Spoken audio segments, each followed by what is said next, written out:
حقیقت کیا ہے اور اسے امام خمینی نے اتنا بڑھاوا کیوں دیا یا آج اتنا بڑھاوا دیا کیوں جا رہا ہے؟ عزیزوں، دراصل امام خمینی رحمۃ اللہ علیہ نے آج کے دن کو مظلوموں کے لیے اور ظالموں کے لیے ان کی نابودی کا دن قرار دیا اور مظلوموں کی آواز کو اٹھانے کا دن قرار دیا کہ آج کا دن وہ دن ہے کہ جیسے بہت سارے دن منائے جاتے ہیں ساری دنیا میں، دیکھیے کوئی سا دن والد کا دن ہے، کوئی سا دن ماں کا دن ہے، یا کوئی سا دن فادر ڈے، کوئی سا دن مدر ڈے، کسی طرح کے تمام ڈے دنیا میں آتے ہیں، مگر کیا مجھے یہ بتائیے ساری دنیا کوئی ایسا ڈے بھی منا رہی ہے جس دن میں یہ آواز اٹھائی جائے کہ آج ہم سب لوگ مل کر مظلوموں کے ساتھ ہوں گے اور ظالم کے خلاف ہوں گے؟ نہیں عزیزوں، آج دنیا نے کوئی سا ایسا دن نہیں قرار دیا ہے، لیکن ایسا دن قرار دینے کے لیے امام خمینی رحمۃ اللہ علیہ اٹھے اور انہوں نے جب دیکھا کہ ظالموں نے ظلم کی حد پار کر دی ہے اور ظلم کرنے لگے ہیں اور دوسرے لوگوں کو وہ جو ان کا ملک تھا وہاں سے اٹھا کر کے ان پہ غاصبانہ قبضہ کر کے انہیں وہاں سے ہٹا دیا گیا اور اپنا ملک بنا لیا، امام خمینی نے جب یہ دیکھا کہ کوئی آواز بلند نہیں کر رہا ہے، لہٰذا حق کی آواز کو بلند کیا۔ کیونکہ اس لیے بلند کیا کہ امام خمینی رحمۃ اللہ علیہ جیسی عظیم وہ شخصیت ہے کہ جنہیں امیر کائنات کی وہ حدیث یاد تھی کہ جب امیر کائنات کا آخری وقت تھا تو آپ نے اپنے بیٹوں کو وصیت کی تھی، اور اس وصیت کا عظیم جملہ جو ہر بزرگ خود کی زبان پر رہتا ہے کہ اے میرے بیٹوں کونا للظالم خصما وللمظلوم اونا، اے میرے بیٹوں ظالم کے خلاف رہنا اور مظلوم کے مددگار بن کے رہنا۔ تو ہم مظلوم کے مددگار کس طرح سے بن سکتے ہیں؟ کیا گھر میں بیٹھ کر ہم مظلوم کے مددگار بن سکتے ہیں؟ نہیں عزیزان گرامی، گھر میں بیٹھ کر کے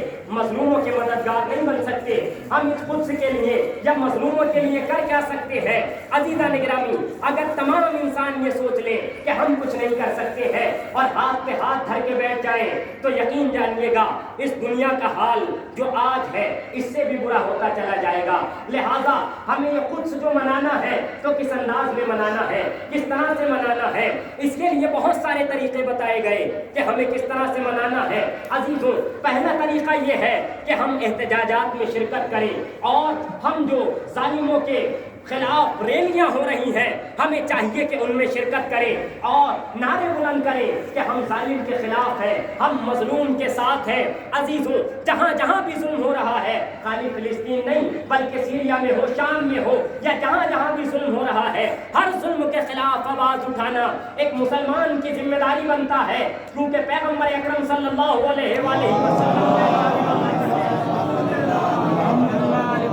آپ نے ارشاد فرمایا کہ من سمع رجلا ینادی یا للمسلمین فلم یجبہ فلیس بمسلم۔ آپ فرماتے ہیں کہ لوگوں میں سے جو انسان بھی اگر مسلمانوں کو آواز دیتا ہے اور اس پر ظلم ہو رہا ہے اور ایک مسلمان اس کی آواز سننے کے بعد اس کی آواز پر لبیک نہیں کہتا تو آپ فرماتے ہیں فلیس بمسلم، وہ مسلمان نہیں ہے جو مظلوموں کی آواز سن رہا ہے، خاموش بیٹھا ہوا ہے۔ مگر آپ دیکھیے آج ڈالر کے جو لالچی افراد ہیں وہ کس طرح سے خاموش بیٹھے ہوئے ہیں، وہ آواز بلند نہیں کر رہے۔ عزیزان گرامی، ہماری آواز ایسا نہیں ہے کہ خاموش ہو کر کے رہ جائے گی، اگر سب مل کے آواز اٹھائیں گے ممکن ہے کہ تمام عوام کی آواز میں وہ دم نہ ہو جو ان لوگوں کی آواز میں دم ہوتا ہے جو سربراہ ہوتے ہیں، جو عظیم منصب اور مقام پہ ہوتے ہیں، لیکن جب تک وہ خاموش رہیں گے کچھ نہیں ہونے والا ہے۔ لہٰذا آپ نے فرمایا کہ ظالموں کے خلاف رہنا ہے اور مظلوموں کے ساتھ رہنا ہے۔ یہاں پر بھی عزیزان گرامی جتنے بڑے بڑے رہنما ہیں سب نے اس اسرائیل کے وجود کو یہی کہا ہے، خاص طور سے امام خمینی کا وہ عظیم جملہ کہ یہ اسرائیل جو ہے یہ ایک ایسا ناسور ہے جسے دنیا سے ختم ہونا چاہیے، یہ ظالم ہے۔ آج دیکھیے کہاں تک ظلم کی انتہا ہو رہی ہے، کبھی اپنی جنگ کو بند کرتے ہیں پھر شروع کر دیتے ہیں۔ عزیزان گرامی، نہ بچوں کو دیکھا جا رہا ہے کہ بچے کتنے کم سن ہیں، نہ بزرگوں کا خیال کیا جا رہا ہے، نہ خواتین کا خیال کیا جا رہا ہے، نہ یہ دیکھا جا رہا ہے ہے کہ یہ عبادت خانہ ہے، نہ یہ دیکھا جا رہا ہے کہ یہ مسجدیں ہیں، نہ یہ دیکھا جا رہا ہے کہ یہاں پر عبادت ہوتی ہے، سب پہ بمباری کی جا رہی ہے۔ یہ کیوں ہو رہا ہے؟ یہ اس لیے ہو رہا ہے تاکہ عزیزان گرامی انہیں انسانیت کا خیال نہیں ہے، انہیں مظلوموں کا خیال نہیں ہے، سب کو برباد کر کے رکھ دیا ہے۔ اگر اس کا وجود اس دنیا سے ختم ہو جائے تو عزیزان گرامی دنیا پھر سے بہترین ہو جائے گی اور دنیا آباد ہو جائے گی۔ لہذا غور کرنے کا مقام یہ ہے کہ سارے افراد نے اس ظالم حکومت کے خلاف ورزی کی ہے اور کہا ہے کہ اس کے خلاف اٹھنا ہے اور اس کے خلاف آواز بلند کرنی ہے۔ شہید حسن نصر اللہ آواز بلند کرتے ہوئے کہتے ہیں کہ یوم القدس وہ دن ہے جب ہم اپنے پالنے والے پروردگار عالم کے سامنے یہ اعلان کرتے ہیں کہ اسرائیل ایک غاصب حکومت ہے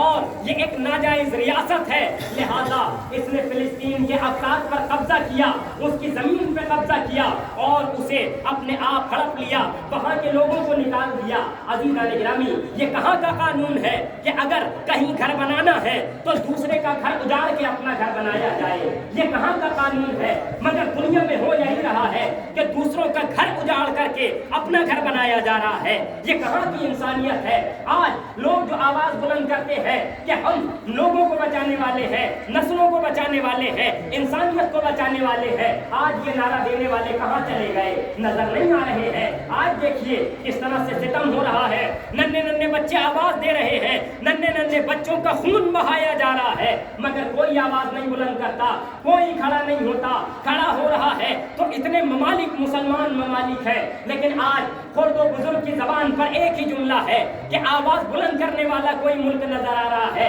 تو بس ایران نظر آ رہا ہے، جو ظالم کی آنکھوں میں آنکھیں ڈال کے گفتگو کر رہا ہے اور بذات خود یہ کہہ رہا ہے کہ ہم ظالم کے خلاف رہیں گے، مظلوم کے ساتھ رہیں گے۔ جبکہ عزیزان گرامی یہاں تک آوازیں بلند کی جا رہی ہیں کہ ایسا نہیں ہے کہ ہم صرف اپنی قوم کے ساتھ ہیں، بلکہ آیت اللہ سیستانی کا وہ مشہور جملہ کہ اہل سنت برادران ہمارے بھائی ہیں اور خالی بھائی نہ سمجھو بلکہ ہماری جان و مال ہے، ہماری عزت و آبرو ہے، ان کا احترام کرو، ان کے عقائد کا احترام کرو، ایک ساتھ رہو۔ قبلہ کیونکہ تمہارا قبلہ بھی وہی ہے جو ان بھائیوں کا قبلہ ہے، تمہارا کعبہ بھی وہی ہے، کعبہ بھی ایک ہے، قبلہ بھی ایک ہے، اسلام بھی ایک ہے، پروردگار بھی ایک ہے، نبی بھی ایک ہے، تو پھر اختلاف کیسا؟ یہ الگ مسئلہ ہے کہ نظریاتی اختلاف ہے، نظریاتی اختلاف اپنی جگہ، لیکن عزیزان گرامی ایک مقام پہ کھڑا ہونا چاہیے۔ ہم سب مسلمان ہیں، ہم سب اللہ کے ماننے والے ہیں، ہم سب نبی اللہ کے ماننے والے ہیں۔ عزیزوں اگر ہمیں ایک مقام پہ نہیں آنا ہوا تو یقین جانیے گا یہ ظالم قبضہ کرتے چلے جائیں گے اور ان کا قبضہ اتنا بڑھتا چلا جائے گا کہ ہر جگہ ہر مقام پہ پہنچ جائیں گے۔ اور یہ قدس کا مسئلہ آیت اللہ خامنائی فرماتے ہیں کہ یہ قدس کا مسئلہ خالی مسلمانوں کا مسئلہ نہیں ہے کہ اسے آزاد کرایا جائے، بلکہ یہ انسانیت کا مسئلہ ہے، انسانیت کا مسئلہ ہے۔ اور عزیزان گرامی جب آپ نے دیکھا بڑے بڑے رہنماؤں نے اور بڑے بڑے افراد نے یہ جملے کہے، خاص طور سے ہمارے ہندوستان کے جو بڑے عظیم رہنما گزرے ہیں جن میں جیسے ابوالکلام آزاد یا ہمارے مہاتما گاندھی، جب ان کا ایک جسے کہا جائے آرٹیکل اور ایک مضمون 1938 میں ہارجن نامی اخبار میں چھپا تو آپ نے اسرائیل کے خلاف آواز اٹھائی تھی۔ اور عزیزان گرامی چاہے کسی مذہب کا انسان ہو، کسی ملت کا انسان ہو، اگر اس کی رگوں میں خون تازہ رواں دوا ہے تو کبھی ظالم کے ساتھ نہیں ہو سکتا ہے، اگر اس کی رگوں میں زندگی موجود ہے تو ہمیشہ مظلوم کا ساتھ دے گا۔ مہاتما گاندھی نے جب ان کا اخبار میں یہ آرٹیکل 1938 میں ہارجن نامی اخبار میں چھپا تو آپ نے اس آرٹیکل اور اس مضمون میں لکھا، آپ لکھتے ہیں کہ دیکھو سارے لوگوں کو بتاتے ہوئے اور متوجہ کرتے ہوئے فرماتے ہیں کہ فلسطین فطری طور پر عربوں کا ہے، اس پر غاصبانہ قبضہ کیا گیا ہے، لہٰذا یہ ممکن نہیں ہے کہ کسی کو اجاڑ کر کے کوئی بستی بسائی جائے۔ ہر عزیزان گرامی انصاف پسند اس آواز کو بلند کرے گا۔ اور آپ نے یہ بھی کہا کہ اگر انہیں رہنا تھا وہاں جانا تھا، کوئی جگہ نہیں مل رہی تھی تو محبت کے ساتھ رہنا چاہیے تھا، سکون کے ساتھ رہنا چاہیے تھا، امن کے ساتھ رہنا رہنا چاہیے تھا، لیکن ظالم برطانوی حکومت نے یہی کیا کہ ان لوگوں کے گھر اجاڑے اور ان لوگوں کو بسا دیا۔ لہذا ان لوگوں کو چاہیے کہ اپنے ہتھیار ڈال دیں اور پیچھے ہو جائیں۔ اگر یہ ہتھیار نہیں ڈالیں گے تو ساری انسانیت کو تباہ کر دیں گے، ساری انسانیت کو برباد کر دیں گے۔ لہذا مہاتما گاندھی کا یہ جملہ آج لوگوں کو یاد نہیں آ رہا ہے، کم سے کم عزیزان گرامی لوگوں کی زبان پہ یہ جملہ ہونا چاہیے۔ آپ دیکھیں ٹی وی چینلز پر آج کتنا کچھ سننے چل رہا ہے، کوئی کچھ ہو جاتا ہے، کہیں کچھ ہو جاتا ہے تو سب لوگ چلانے لگتے ہیں، لیکن اس دن کو کتنے لوگ چلا رہے ہیں؟ خاص طور سے عزیزان گرامی توجہ کی ضرورت ہے کہ آج کا دن مظلوموں کے ساتھ دینے کا، ظالموں کے خلاف آواز اٹھانے کا دن ہے۔ امام خمینی جیسی عظیم ہستی اور آیت اللہ خامنائی جیسی عظیم ہستی آج عزیزان گرامی ساری کائنات کے سامنے وہی پیغام دکھا رہی ہے، انہیں آئینہ دکھا رہی ہے اور یہی کہتے ہوئے نظر آتے ہیں کہ کم سے کم ایک دن ضرور ایسا آئے گا کہ جب ہم دیکھیں گے کہ بیت المقدس آزاد ہو جائے گا، ہم بیت المقدس میں نماز پڑھیں گے، کیونکہ یہ بیت المقدس کوئی ایسی ویسی چیز نہیں ہے، یہ قبلہ اول ہے، مسلمانوں کا قبلہ ہے، یہ وہ قبلہ ہے بیت المقدس کہ جس کی طرف رخ کر کے ہمارے اور آپ کے آخری نبی حضرت محمد مصطفیٰ صلی اللہ علیہ وسلم 17 مہینوں تک بیت المقدس کی جانب نماز پڑھی ہے۔ تو عزیزوں، جس بیت المقدس کی جانب نمازیں ادا کی گئی ہوں، خود نبی پاک نے نمازیں ادا کی گئی ہوں، ہم اس بیت المقدس کو کیسے چھوڑ سکتے ہیں؟ ہماری پروردگار عالم سے دعا بھی رہنی چاہیے کہ اے میرے پروردگار بیت المقدس کو آزاد فرما۔ پروردگار تجھے واسطہ اس ماہ مبارک رمضان کا، آج کے مبارک دن کا، کہ ظالموں کو اس دنیا سے نیست و نابود فرما۔ پروردگارا مظلوموں کی حمایت فرما۔